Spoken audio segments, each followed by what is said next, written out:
Tive uma boa partida, parti logo à frente, depois praticamente fui a prova toda isolado, sempre a guiar-me pelo barco. Não foi uma prova muito difícil porque não estava muita ondulação. No ano passado estava muito mais ondulação e a água não estava fria. O problema foi algumas alforrecas que apareceram no caminho, mas por acaso eu não tenho razão de queixa, pessoas que se aleijaram mesmo, mas correu bem.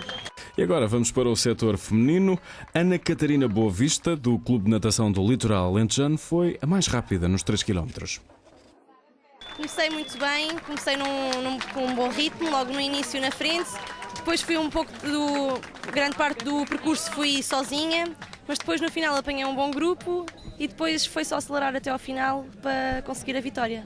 A água estava um bocadinho fria, mas não muito, não havia muita ondulação, só mais no final, correu bem.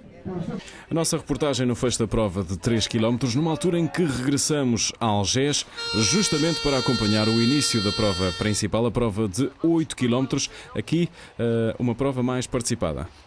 Tivemos 22 atletas nesta prova, muito idêntico ao do ano passado. Eu penso que não cresce o número de aventureiros que conseguem fazer estes 8 km. Esta prova já requer outra capacidade, porque o final da prova é onde os atletas vão ter mais dificuldade. Ao fim de 1 hora começam a ter a dificuldade das correntes cruzadas ali junto a Santa Mar. E aqui o primeiro fez 1h23, não é? Sim, o ano passado eles partiram a meio da corrente favorável, fizeram cerca de 1 hora, menos de 1 hora em 7 km, e este ano denota-se a dificuldade. Foi quase mais meia hora para fazer 1 km. Ora, e há instantes atrás, o Hugo Ribeiro lançou aqui um aspecto interessante, que é o contacto com a vida marinha, não é? Sim, há algumas alforrecas, mas penso que nada. Ele, quando referiu que algumas pessoas se aleijaram, são mais umas picadas que foram resolvidas no momento, mas isso eu acho que faz parte de serem aventureiros. Se isto fosse uma prova normal, não teria digamos, esta particularidade de ser aqui, no Tejo, digamos. E esta é a prova de elite da segunda edição da Travessia António Besson Basto, a prova na extensão de 8 km na ligação Algés até ao Porto de Recreio de Oeiras, e aqui fomos contando com justamente alguns nomes de elite, desde logo o Arseny Lavrentiev, também o Daniel Viegas, o Duarte Mendonça, mas vários outros. Sim, tivemos aqui a pena nossa, o Duarte Mourão não pôde participar porque estava em representação de estágios na seleção.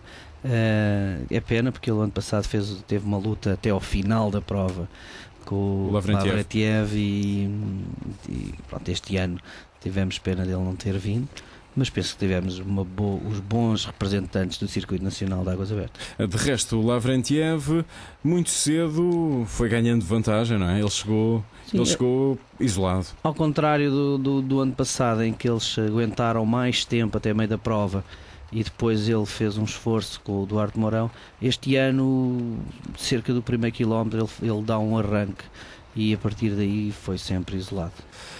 Estamos ainda na zona do Dá Fundo, como vamos ter a oportunidade de ver já daqui a pouco, quando pudermos avistar, como acontece agora, a margem. Aqui o Arseny Lavrentiev ainda vai acompanhado do Daniel Viegas e dos demais nadadores, digamos que do primeiro grupo, mas ainda estamos numa fase muito, muito inicial da prova. Sim, eu penso que eles aqui ainda iam um compacto, um ritmo lento.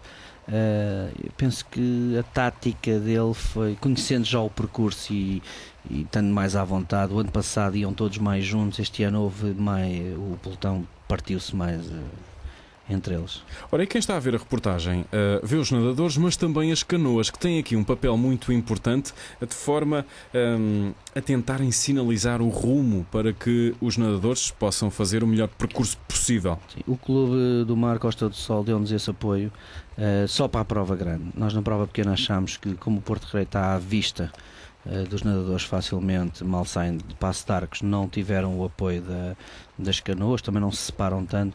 Aqui tínhamos o apoio das canoas que tentavam orientar os atletas, até porque o nevoeiro estava cerrado. E a chuva ameaçou de manhã. Ainda ameaçou. Felizmente só ameaça. Não. Temos, como se pode ver ao fundo, que esta imagem consegue-se ver a margem, mas daqui não se avistava Passo de Arcos, por exemplo. Era difícil para os nadadores terem referências como prédios altos e demais. Segunda edição da travessia António Besson Basto, prova de 8 km, numa altura em que vemos aqui a melhor nadadora feminina, Daniela Inácio, dos Belenenses. Ela que, em termos de competição feminina, esteve sempre isolada, sempre seguiu no conjunto dos nadadores masculinos. Aproveitou aqui umas boleias, não sei se foi uma estratégia concertada, dá a entender isso, não é? Há a imagem do que se faz com o atletismo, uma lebre que a fez acompanhar.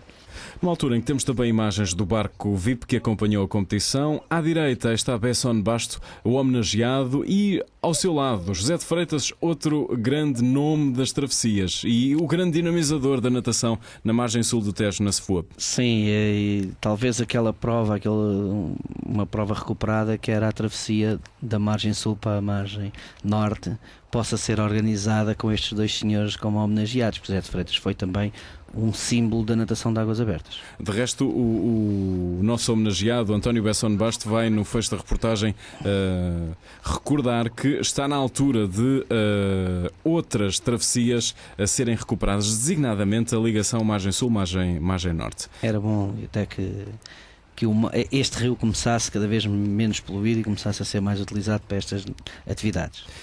Continuamos a acompanhar a frente da competição masculina, a prova de 8 km da travessia António Besson Basto. Aqui ainda o Arseny Lavrentiev e o Daniel Viegas nadando em conjunto. Ainda não chegou à altura de o Lavrentiev seguir para a liderança.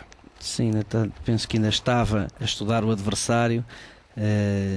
Também ainda estamos numa fase muito inicial da prova. Eles sabiam perfeitamente que até Passo de Arcos iriam ter facilidade no percurso e que a partir de Passo de Arcos iria ser mais difícil. Quem fosse à frente poderia gerir essa vantagem. As condições da água do mar, como já tivemos aqui a oportunidade de referir, estavam bastante tranquilas, com pouca ondulação, mas principalmente na primeira metade do percurso. Sim, porque é uma baía, aquela baía entre Passo de Arcos e Algés faz uma baía em que as correntes estão relativamente tranquilas. Também no início da prova a maré terminava, a baixa-mar estava prevista para o meio-dia, o que queria dizer que quando faltasse a última meia hora de prova iria ser feita o chamado estofo da maré, que já tem alguma corrente a entrar desfavorável.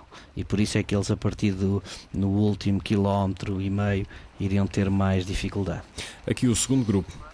Cá está a nossa atleta, a primeira atleta, a aproveitar o andamento e eventualmente tendo que fazer menos navegação, confiando na orientação dos restantes. Não deixa de ser também interessante a evolução do próprio Circuito Nacional de Águas Abertas, cada vez mais implantado no calendário da natação portuguesa. Eu penso mesmo que, à semelhança do que acontece no triatlo, as águas abertas podem ser, dado que somos um país de albufeiras e de costa, podem dar um salto significativo para a modalidade de natação. É mais espetacular, atrai mais pessoas para ver e pode-se fazer belas imagens como estamos aqui a assistir.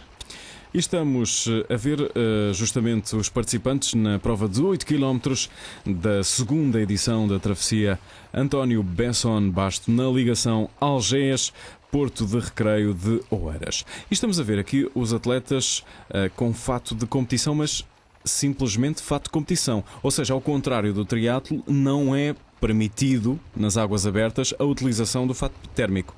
Não é permitido, por isso eles usam alguns produtos, vaselinas e antigamente banhas, para tentar criar alguma gordura na pele, para evitar o frio. Este ano a água até estava bastante agradável, ao contrário do ano passado tinha menos 2 graus, o ano passado estavam 17 graus, este ano 19. Não é fácil. Uma vez mais, o Besson Basto e também José de Freitas. Eles seguiram atentamente a prova. Aqui Lavrentiev já ia lançado sem touca. Penso que prefere. Perdeu a touca pelo caminho. Não sei se perdeu, se tirou. Eu penso que ele deve se sentir mais confortável, sentir a água a passar. De resto, ele no fecho da reportagem vai dizer que as condições estavam ideais. para o seu ritmo de competição? Sim, é como eu digo, setembro tradicionalmente em Oeiras e na Barra, digamos, é a altura das marés vivas e é sempre um